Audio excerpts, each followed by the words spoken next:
दोस्तों, क्या आप जानते हैं कि लंदन में हनुमान जी ने साक्षात जन्म लिया है। जी हाँ, बागेश्वर धाम सरकार के भक्तों के लिए ये एक अद्भुत घटना है।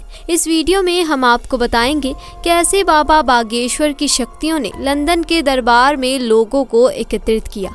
आइए इस चमत्कारी कथा के साथ जुड़े और जानें कि कैसे इस अद्भुत अनुभव ने न केवल भक्तों को एकजुट किया बल्कि उनके जीवन में सकारात्मक परिवर्तन भी लाई।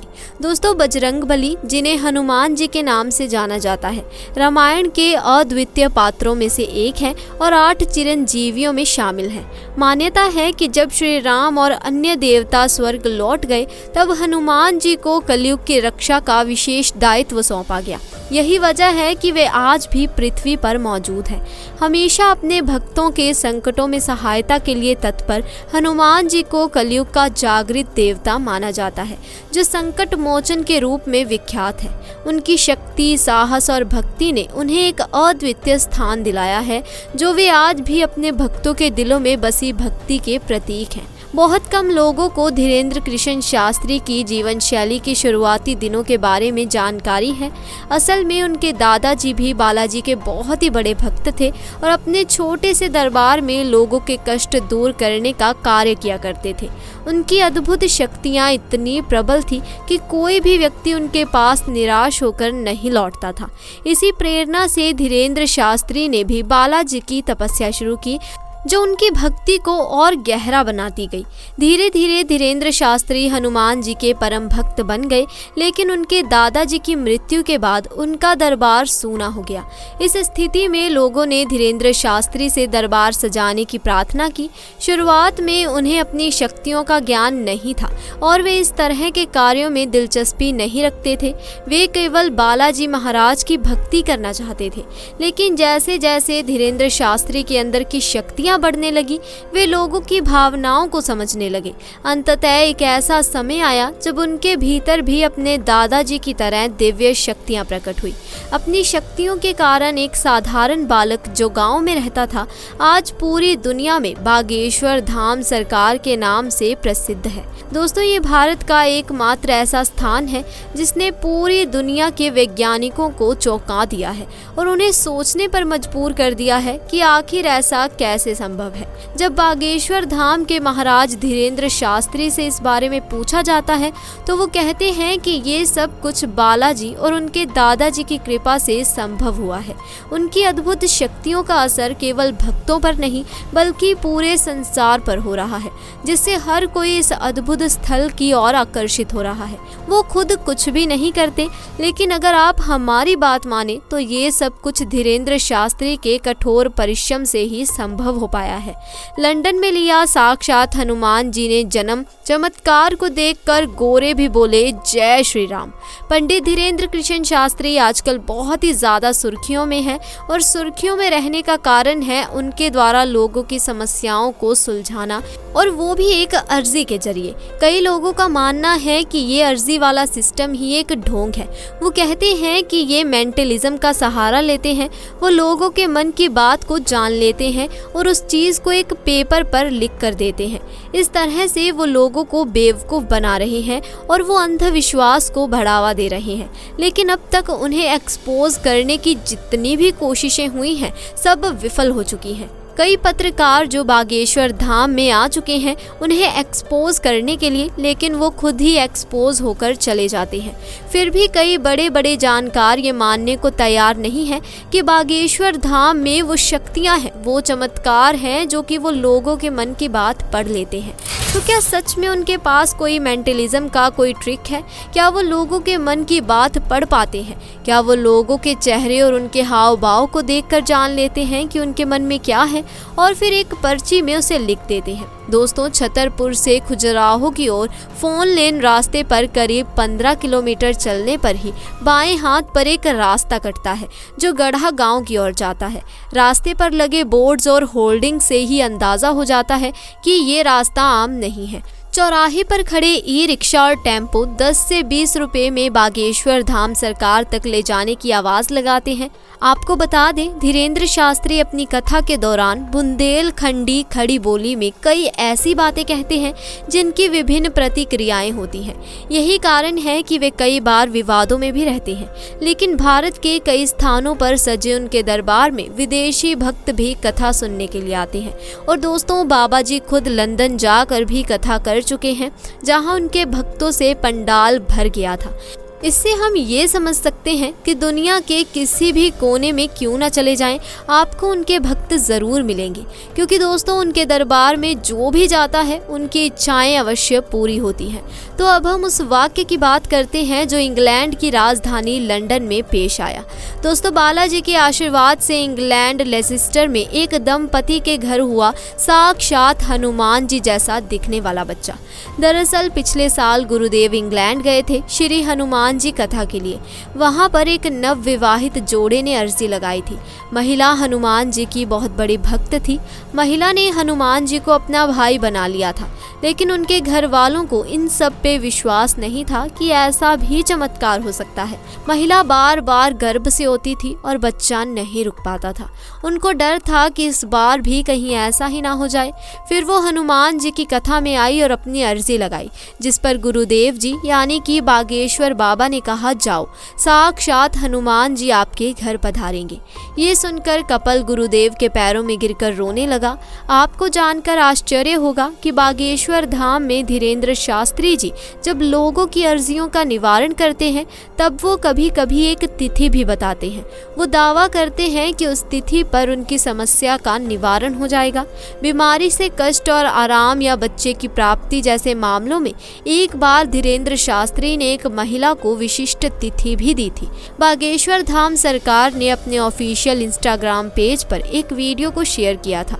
इसमें एक महिला बागेश्वर धाम में भंडारा करने आई। उनके परिवार में अर्जी लगने के बाद बच्चे का जन्म हुआ था। खास बात यह है कि बच्चे का जन्म उसी दिन हुआ जिस दिन का उल्लेख धीरेन्द्र शास्त्री ने पर्चा पढ़ते वक्त कहा था।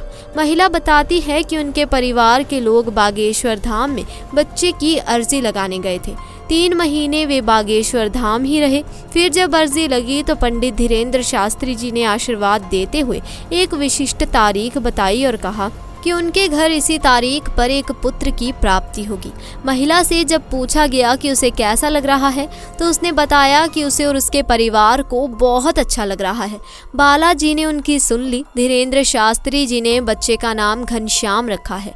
उन्होंने बताया कि बच्चे का नाम घनश्याम इसीलिए रखा है क्योंकि बच्चे का रंग भगवान श्याम जैसा है।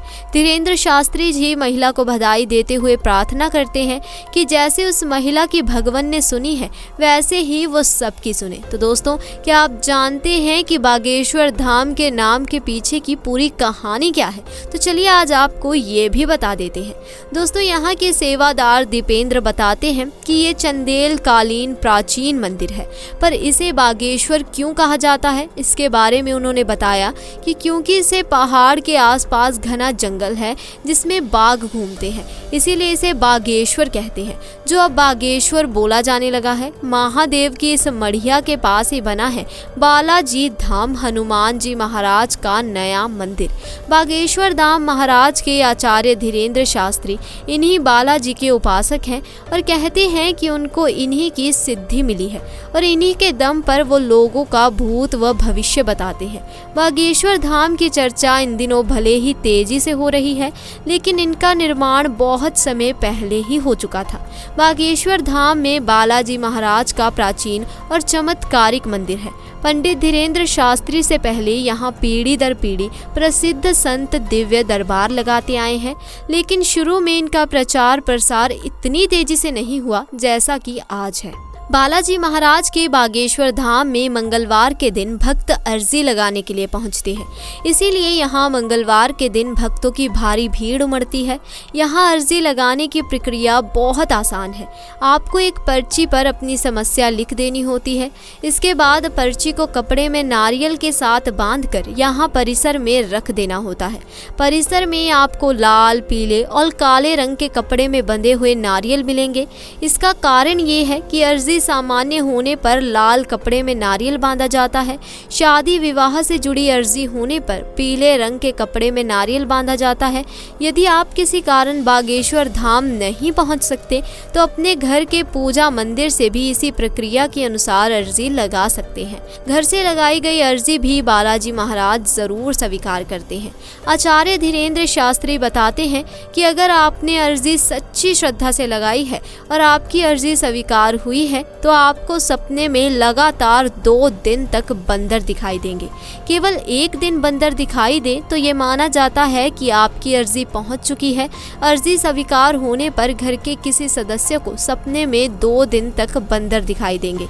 अगर आपकी अर्जी स्वीकार ना हुई हो यानी कि आपको सपने में बंदर ना दिखे तो फिर से मंगलवार को ये उपाय करने होंगे। इन उपायों को 2-3 मंगलवार तक दोहराने से आपकी अर्जी अवश्य स्वीकार हो जाएगी। दिव्य दरबार की तरह ही पंडित धीरेन्द्र कृष्ण शास्त्री भूत प्रेत बाधा दूर करने के लिए भी दरबार लगाते हैं। काले कपड़े में नारियल बांधकर लोग इसके लिए बागेश्वर बालाजी के पास अर्जी लगाते हैं। इसके साथ ही बागेश्वर धाम में एक चमत्कारी पेड़ भी है जिससे लिपटते ही भूत सवार हो जाता है। ये पेड़ बालाजी के मंदिर से सटा हुआ है। पेड़ के एरिया को बैरिकेड किया गया है। इस एरिया में वही लोग जा सकते हैं जिन्हें भूत प्रेत की समस्या है। यहाँ तस्वीर और वीडियो लेना सख्त मना है। अगर आप तस्वीर या वीडियो लेते हुए पाए गए तो मंदिर के लोग आपको मना करेंगे। साथ ही चमत्कारी पेड़ से लिपटे हुए लोग भी विरोध करेंगे।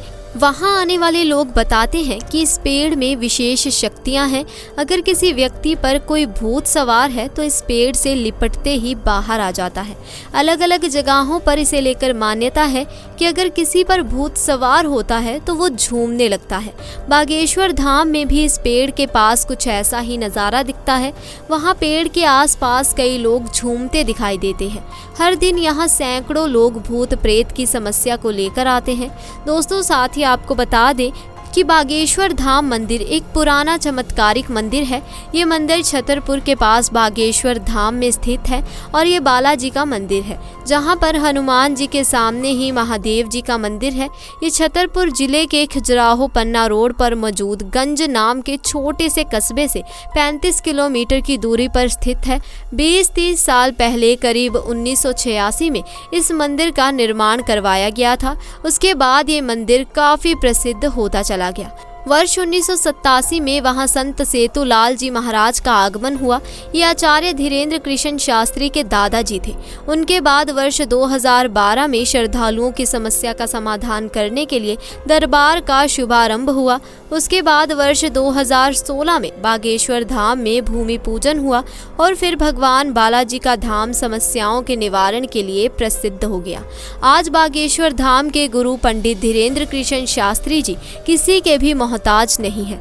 जिस तरह से लोगों की परेशानी दूर कर रहे हैं उन्हें देखकर हर एक व्यक्ति बागेश्वर धाम जाने की इच्छा अपने मन में जरूर रखता है। निश्चित रूप से शास्त्री जी ने लोगों के मन में एक अपना विशिष्ट स्थान बना लिया है और अब धीरे धीरे धीरेन्द्र कृष्ण शास्त्री जी की प्रसिद्धि केवल देश में नहीं बल्कि विदेश में भी हो रही है। तो दोस्तों, आज की जानकारी के बारे में आपका क्या कहना है कमेंट सेक्शन में हमें ज़रूर बताएं। साथ ही वीडियो पसंद आई हो तो इसे लाइक करें, शेयर करें और चैनल को सब्सक्राइब करें। जल्द मिलेंगे ऐसी ही नई और दिलचस्प जानकारी के साथ। तब तक के लिए आपका बहुत बहुत शुक्रिया।